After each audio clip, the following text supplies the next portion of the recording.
Hi all, happy Sunday. அது என்னென்னே தெரிய மாட்டேங்குது, மற்ற நாள்லாம் போகவே மாட்டேங்குது. இந்த சண்டே மட்டும் கண்ணை மூடி திறக்கக்குள்ள சீக்கிரமாக போயிடுது. ஸோ இன்றைக்கி மார்னிங் லேட்டாக தான் எழுந்திரிச்சோம். அதுக்கப்புறமா ஒரு தோசையும் தக்காளி சட்னியோட டே ஸ்டார்ட் ஆச்சு. அதுக்கப்புறமா எங்கள் அப்பா ரொம்ப நாளுக்கு அப்புறமா அயில மீன் வாங்கிட்டு வந்திருந்தாரு.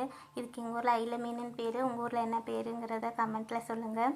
ஸோ நம்ம தான் ஒன்று வாங்கினா ஒன்று மட்டும் வச்சு முடிக்க மாட்டோமே, 4-5ன்னு போடுவோம். அப்படி கோடு கோடாக போடுற இதுக்கு ஃபிஷ் ஃப்ரைக்கு தான் இதை ரெடி பண்ணிட்டு இருந்தேன்.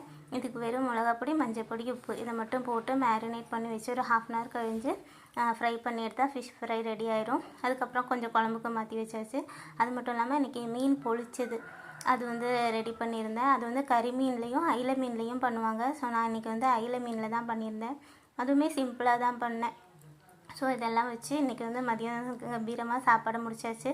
ஸோ நீங்கள் என்ன சாப்பிட்டீங்க, இன்றைக்கி உங்களோட டே எப்படி போச்சுங்கிறத கமெண்ட்டில் சொல்லுங்கள். அடுத்த வீடியோவில் சந்திக்கலாம். அதுவரை நன்றி, வணக்கம்.